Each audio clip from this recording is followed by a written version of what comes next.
Welcome friends on our YouTube channel Piyush Sachwani HSC। तो आज मैं आपके लिए लेके आया हूँ मैथमेटिकल लॉजिक मैथ्स 1 का फर्स्ट चैप्टर का एक्सरसाइज 1.1 का थर्ड क्वेश्चन में हमें क्या करना है friends, right the truth value of the following. अब हमें क्या है, सेंटेंसेस दिए गए हैं तो हमें उसकी ट्रूथ वैल्यू फाइंड करनी है कि ट्रूथ वैल्यू उसकी कैसी आएंगी, ट्रू और फॉल्स आएंगी।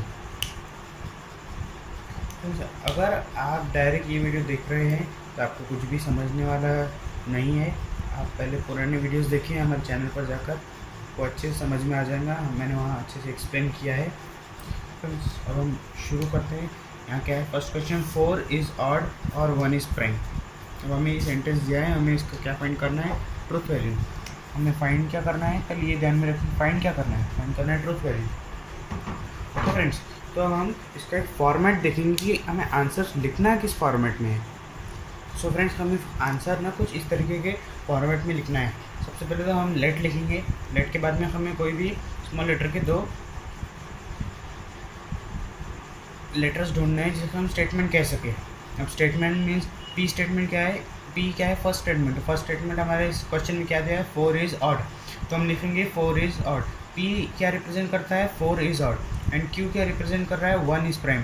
Q means the second sentence, and second sentence is 1 is prime. Okay friend, तो हमें पी और क्यू को रिप्रेजेंटेशन करना होता है। उसके बाद में हमें लिखना होता है सिम्बॉलिक फॉर्म इज़। अब सिम्बॉलिक फॉर्म में हमें क्या करना है, पहले तो हम लिखेंगे यहाँ पर पी, ये आ गया हमारा पी, एंड देन हम लिखेंगे क्यू। पी भी है, क्यू भी है, पर हमारे यहाँ पे लॉजिकल कनेक्टिव कौन सा है, तो हमें सेंटेंस अच्छे से पढ़ना होगा, तो तब हमें लॉजिकल कनेक्टिव हमें जल्दी से ख्याल में आएगा। 4 इज़ ऑड और, अब और हमारे पास कंजंक्शन है, और हमारे पास कंजंक्शन का और क्या रिप्रेजेंट करता है, कौन सा लॉजिकल कनेक्टिव रिप्रेजेंट करता है, तो और रिप्रेजेंट करता है डिसजंक्शन को। डिसजंक्शन को हम इनवर्स एक्सपोनेंट के फॉर्म में लिखते हैं, इट मीन्स वी के फॉर्म में लिखते हैं हम, पी डिसजंक्शन क्यू। तो ये डिसजंक्शन है वो रिप्रेजेंट करता है और को। ओके, तो हमें अब यहाँ में सिंबॉलिक फॉर्म मिल गया। सिंबॉलिक फॉर्म में अब हम आगे क्या करेंगे, हमें पी को देखना पड़ेगा। अब पी क्या है, अब पी हम सेंटेंस को पहले पढ़ेंगे कि पी कौन सा स्टेटमेंट है। पी स्टेटमेंट है 4 इज़ ऑड नंबर। अब हमें पता है कि 4 ऑड नंबर तो है नहीं, 4 ऑड नंबर नहीं है, तो हम इस प्रकार से इक्विवेलेंट का साइन देंगे, तीन डैशेस करके। तो अब हम पर्टिकुलर सेंटेंस का ट्रूथ वैल्यू लिखेंगे। पी सेंटेंस क्या है, 4 इज़ ऑड। अब 4 इज़ एन इवन नंबर, तो ये सेंटेंस कैसा है, फॉल्स है। P sentence is false. फिर हम जो हमारा लॉजिकल कनेक्टर रहेगा वही हमें यहाँ पे देना पड़ेगा। अब वही लॉजिकल कनेक्टिव हमें यहाँ पर देना पड़ेगा, एफ डिसजंक्शन। अब यहाँ पे क्यू का हमें लॉजिकल कनेक्टिव देखना है। हम क्यू स्टेटमेंट देखेंगे, 1 इज़ प्राइम, और हमें क्या है, हमें पता है कि 1 is neither prime nor composite.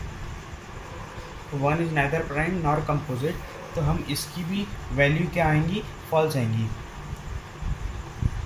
False आएंगी, बराबर। अब हमें क्या करना पड़ेगा, ट्रुथ टेबल याद करना पड़ेगा, किसका, डिसजंक्शन का।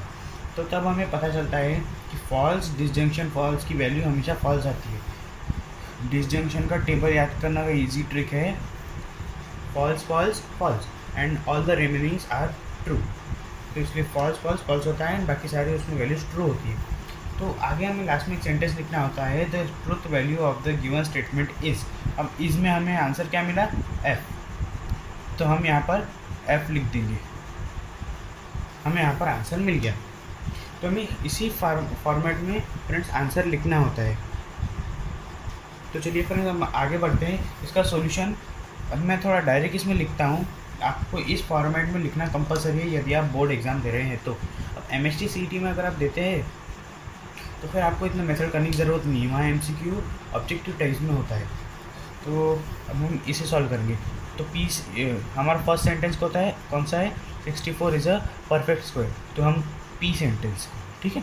अब एक मिनट फ्रेंड्स, यस फ्रेंड्स, तो हमारा फर्स्ट सेंटेंस क्या है, 64 इज़ अ परफेक्ट स्क्वायर, तो हम इसे कंसिडर करेंगे सेंटेंस पी। इसे हम कंसिडर करेंगे sentence P, I mean statement P, not sentence. हमारा सेकंड क्या है, 46 इज़ अ प्राइम नंबर, तो अब हम यहाँ लिखेंगे Q। अब हमारे पास लॉजिकल कनेक्टिव कौन सा है, लॉजिकल कनेक्टिव है हमारा एंड क्या रिप्रेजेंट करता है, कंजंक्शन। कंजंक्शन मतलब एक्सपोनेंट, दैट इज उल्टा वी को हम उल्टा लिखते हैं, ठीक है। तो अब हम इसकी क्या करेंगे, ट्रुथ वैल्यू फाइंड करेंगे किसकी, पर्टिकुलर स्टेटमेंट की। तो हम इक्विवेलेंट का साइन देंगे,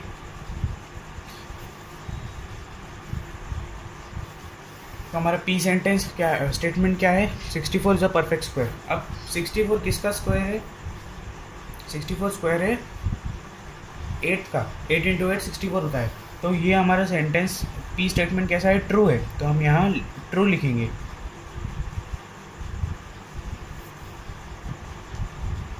यस फ्रेंड्स, अब हम क्यू की वैल्यू देखेंगे। हमें logical connective as it is लिखना होता है।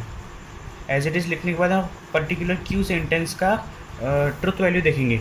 46 इज़ अ प्राइम नंबर। अब हमें पता है 46 प्राइम नंबर है नहीं। प्राइम नंबर क्या होते हैं, जो 1 से and divided by 1 and by itself only. तो 46 2 से भी डिवाइड होता है। ये क्या है, 6, यहाँ पर 6 है मीन्स 2 से डिवाइड होता है। तो ये स्टेटमेंट फॉल्स है। तो हमें सेंटेंस की ट्रुथ वैल्यू क्या मिली। अब इसके लिए हमें फिर से कंजंक्शन का ट्रुथ टेबल याद करना होगा। अब फ्रेंड्स, अगर आपको ट्रुथ टेबल पढ़ना है तो हमें आपको हमारा प्रीवियस वीडियो देखना पड़ेगा। उसमें मैंने अच्छे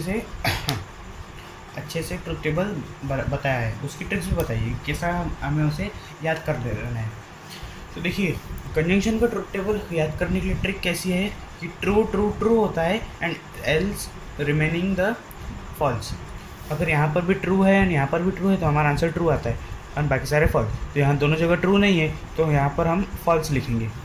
हमें मिल गई वैल्यू। तो आपको लास्ट में इस प्रकार का सेंटेंस लिखना है, the truth value of the given statement is false. यहाँ फॉल्स है इसलिए हमें फॉल्स लिखना है, ट्रू आता है और ट्रू लिखना था। ठीक है फ्रेंड्स, अब हम आगे बढ़ते हैं।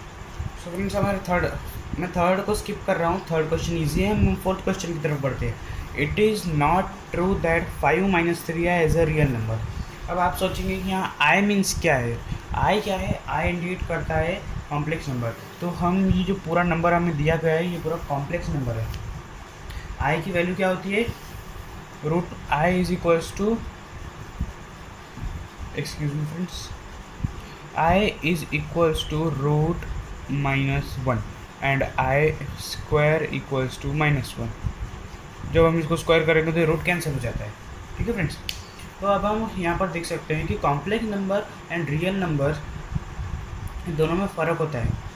रियल नंबर, ये जो नंबर होते हैं जिसके साथ आई लगा होता है, ये कॉम्प्लेक्स नंबर होते हैं and these are the imaginary numbers. तो इसे हम रियल नंबर नहीं कह सकते।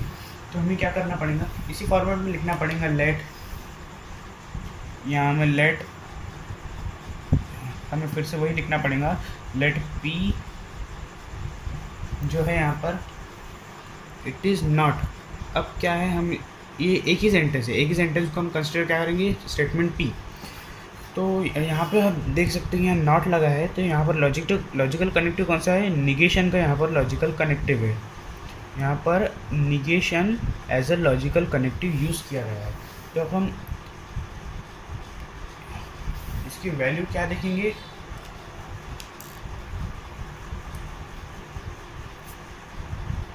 हमें इस प्रकार से लिखना होगा, let P 5 - 3i as a real number. अब हम यहाँ पर नोट करेंगे कि ये जो पूरा स्टेटमेंट है ये फॉल्स स्टेटमेंट है। अब तो हम p की वैल्यू क्या आएंगी, p की ट्रुथ वैल्यू आएंगी f। बट यहाँ जब हम देखेंगे कि यहाँ नॉट लगा है तो निगेशन p की वैल्यू क्या हो जाएंगी, negation f which is equal to true, which is equals to true. तो हमारा आंसर क्या मिल गया, truth value is true. Okay friends, तो फ्रेंड्स मैं यहाँ पर फिफ्थ क्वेश्चन में हूँ। फिफ्थ क्वेश्चन में हमें एज ए स्टेटमेंट तो दिया है और यहाँ हमें कुछ मैथमेटिकल इक्वेशंस दिए हैं। इक्वेशंस कौन सा है, 3 × 5 = 8 एंड 3 + 5 = 15। तो हम पी स्टेटमेंट को कंसिडर करेंगे, 3 × 5 = 8 is equals to 8 and Q statement is equals to 3 + 5 = 1, I mean 15। तो अब यहाँ पर देखिए इफ़ देन लगा है तो लॉजिकल कनेक्टिव कौन सा है, इम्प्लीकेशन। तो हम इसे सिंबॉलिक फॉर्म में इस प्रकार से लिखेंगे क्यू। देखिए पी स्टेटमेंट क्या है, 3 × 5 8, अब 3 × 5 तो 15 होता है, that means P statement is false, तो हमें इम्प्लीकेशन का साइन देंगे। और क्यू स्टेटमेंट क्या है, 3 + 5 = 15। अब हमें ये भी पता है कि 3 + 5 8 होता है, तो ये भी फॉल्स है। तो देखिए अगर हम इम्प्लीकेशन का ट्रुथ टेबल याद करें तो हमें पता चलता है कि TFF, दैट इज़ अगर फर्स्ट स्टेटमेंट ट्रू है एंड सेकंड स्टेटमेंट फॉल्स है तभी उसकी ट्रुथ वैल्यू फॉल्स आती है, नहीं तो बाकी जितने भी कंडीशंस होंगी उन सभी कंडीशंस में, तीनों कंडीशंस जो बची हुई हैं उनमें उसकी वैल्यू ट्रू रहेंगी, तो हमें यहाँ पर ट्रू वैल्यू मिलती है। Okay friends, so friend video ज़्यादा लंबी ना हो जाए, आपको बोर ना हो जाए, इसलिए मैं आज यहीं रुकता हूँ। इस वीडियो में हमने क्वेश्चन 3 लिया है, नेक्स्ट वीडियो में हम क्वेश्चन 4 लेंगे। हमें सब्सक्राइब कीजिए, लाइक कीजिए, शेयर कीजिए इस वीडियो को। आपके फ्रेंड्स को अगर फ्री एजुकेशन की नीड है, ज़रूरत है, तो आप प्लीज़ उन्हें शेयर कीजिए ये वीडियो। हमारे इंस्टाग्राम पर फॉलो कीजिए, सचवानी HSC करके हमारी आईडी है। टेलीग्राम पर हमारा पीयूष सचवानी HSC करके चैनल है, एंड बेल आइकॉन को हिट करना ज़रूर। Thank you friends, bye bye. यदि आपको कोई डिफ़िकल्टी हो तो आप मुझे कमेंट सेक्शन में पूछ सकते हैं या फिर इंस्टाग्राम पर पर्सनली पूछ सकते हैं, उसमें कोई दिक्कत नहीं है।